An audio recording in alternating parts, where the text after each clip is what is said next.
What's up, survivors? Spartan 85, 1.1 stable for 7 Days to Die on PC, Xbox, and PlayStation is now live. And basically what that means is the experimental build B1 through B14 has been basically like vetted, it's stable, and now it can be released to consoles mainly. If you opted in the experimental on PC like you can on Steam, then basically this is the stable version of what you've been playing. Now there are some console specific updates in here that I will go over here in a little bit, and I'll let you guys know what are console specific things. There are also some PC specific updates in here that consoles will not see. The Xbox update is pretty good. It's about 9 gigs, so it's a pretty big update. The PlayStation update, I'm not sure, I haven't checked how big that is. The PC update is about 3 gigs. And it looks like some love is being shown to the lesser of the consoles, the Xbox Series S, and I'll get into that here in just a little bit.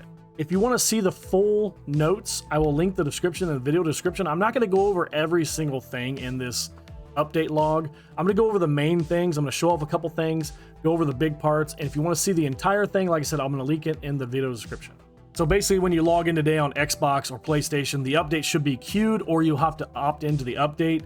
And then PC, the same thing. If you've been playing if you're just waiting for the stable versions, you should have an update ready. All right, well, let's start with the things that have been added. These are not fixes. These are not anything like that. These are brand new additions to 1.0. Player stealth meter is green when no alert entities are near you, or otherwise it turns yellow. Stealth is less affected by player movement and ramps up over time.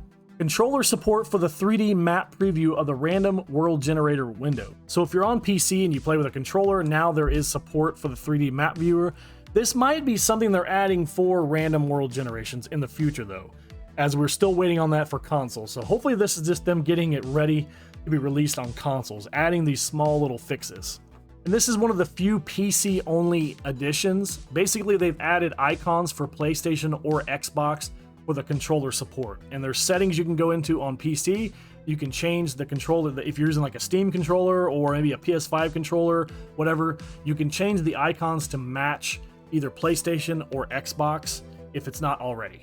There's now new explosion particles for propane tanks, barrels, and vehicles, and I was in the mortician's house in the basement, and I honestly thought it was a demolisher that blew up, but actually it was the barrels that blew up. So I haven't yet seen the new explosions yet. I saw the old explosions in that episode, so hopefully they're pretty cool. And this has been one of the more subtle changes to 1.0 is all the various audio and sounds that have been added for different items. There's inventory UI audio, various resources, and inventory UI audio for the rocket. And then there's new inventory pick and place sounds for the robotic sledge, turrets, traps, mods, crafting stations, dew collectors, and other various items.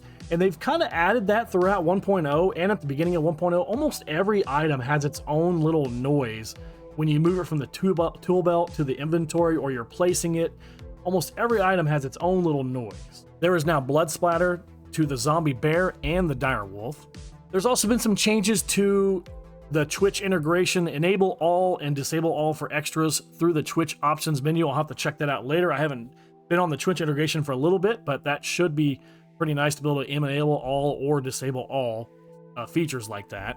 Okay, and then there's some new kind of POIs, if you want to call them that, or just fillers. There's Wilderness Filler 21, Lot Vacant, Country Town Business 15. I went to try to find this one. I went to Navezgane and I went to 5 different pre-gen maps, and it was not showing up. And yes, the update, I do have the update installed before anybody says that, but so I don't know if that's not in the actual game yet. Maybe they just put it there and they're going to add the POI later, because there is several, there's multiple different Country Town Business 3s or 2s. They're just different types of POIs. So it only goes up to 14. So maybe I'm missing something, but I couldn't find Country Town Business 15.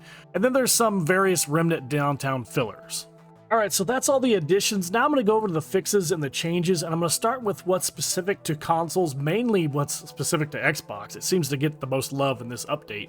The first one is fix update crash in rare cases when coming out of suspend while on the main menu, if you're having that type of crash.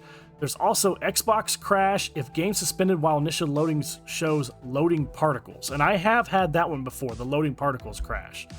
Xbox crash during save operations, which that would honestly suck if your game didn't save. It hasn't happened to me. I don't know if it's happened to anybody else in the community. Xbox Series S native game graphics job freezes by switching back to legacy graphics jobs. Now, I've heard another creator say that this is a big one to help Xbox Series S catch up to maybe the X. I don't know if that's true or not, but I know they're really trying to get the S to maybe catch up just a little bit. I don't know anything about what they're talking about, the legacy graphics jobs. I don't know enough about that, but hopefully that does help the S a little bit. Extra streaming goes over budget after some time on Xbox S. Like I said, that's a Xbox Series X specific change they're making.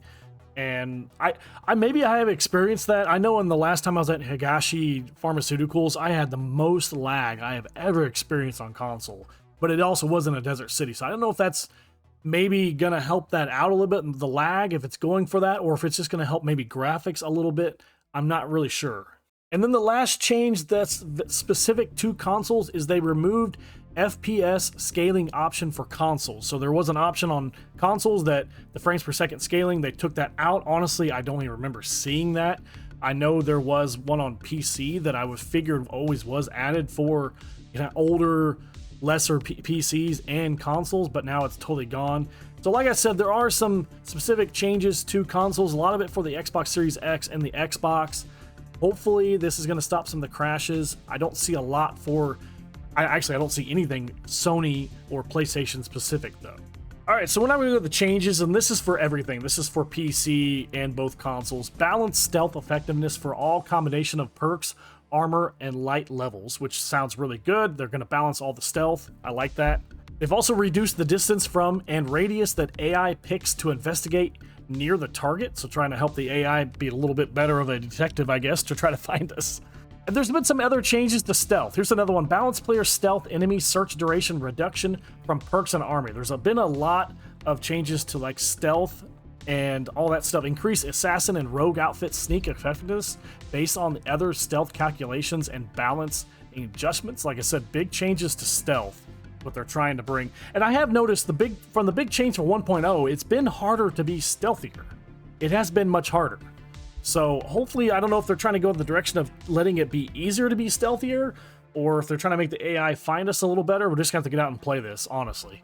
This is the one that really scared me about this update. Increase bear and direwolf sight and hearing. As if they don't have enough on us to kill us already.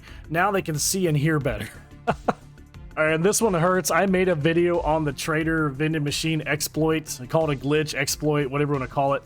But they set the economic value to 1 for several blocks marked not to sell to traders to prevent rented vending machine exploits. So basically, if they were set to 5, now they're set to 1 or nothing. Or they took it out that you can't sell to the trader vending machine. So they have fixed the trader vending machine exploit. I'm sorry, guys, if I brought it to the attention of the devs. I mean, I think it was going to be squashed anyway, but now it is officially squashed. There's also a new burnt zombie sound effect. So Bernie has new sounds. There is new gore for the Hazmat Zombie. This one sucks because I actually had this in the City Slickers series, my Wasteland Only series. Remove quality 6 items from airdrops. I actually found a quality 6 light machine gun, which was awesome. So they took those out of airdrops and infested loot. They have increased the harvest count of augers and chainsaws by 20%. Landmines have got an update. They have new explosion particles for landmines. Yucca Fruit and the Knuckles both have new icons to better represent the in-game models. Knuckle Wraps now use cloth for crafting, repairing, and scrapping. So no longer they use leather, now they're cloth. They have reduced the amount of duct tape needed to craft robotic drones. They have adjusted the glowing eyes on the zombie bears and the direwolves so they can hear, see better, and now they look a little different. They've also done some memory optimizations for random world generation. Like I said, I think they're getting prepared to release that to consoles, trying to get it to work a little better, a little faster. They have adjusted backpack, camping, and car loot lists to clamp tier 0 tools, weapons, and mid-late game loot probabilities. I'm hoping that means they're finding tier 0 loot late to mid-game is gone. I'm hoping that what's that mean? Like I said, it sounds like it, but I could totally be wrong. That's one of my biggest complaints of this game is I'm in the Wasteland on day 25 and I'm finding trash. You know, coal is okay. I should take that back. Rotten flesh, stuff like that. Like I'm done finding that stuff. And then there's a bunch of various very small updates to a lot of different POIs. Like I said, I'm not going to read every single one of these. If you guys want to see these little updates to POIs, a lot of them have different... Now there are new key racks inside POIs. There's different triggers inside the POIs. So if you want to read them all, they're all right here under the changelog. Here's a big fix that I have run into on Steam. Unable to join game invite through Steam if player does not proceed past the news screen. I've had a lot of trouble getting people to join my game through Steam, and I think that's what they're in the news screen and they're just waiting for an invite. They can't join if they're in the news screen. That's been fixed. And then there are several other very small fixes in the fix log. If you guys want to check that out, like I said, go check it out. A lot of it is just very small things. Different things have gone up in value, have gone down in value. The auto target got some love. Different variants got some love. More POI updates, stuff like that. So anyway, if you guys want to read that, like I said, it's in the video description or on 7 Days to Die X page. But overall, the Xbox Series S is hopefully getting some love. The console should run hopefully a little bit better, less crashing on the Xbox.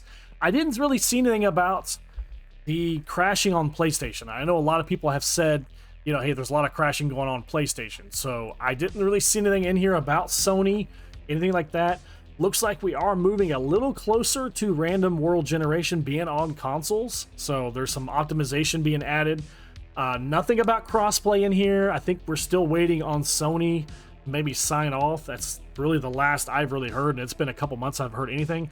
I am going to Horde Fest at the end of this month, so that's one of the first questions I'll be asking the devs is crossplay. When are we getting it?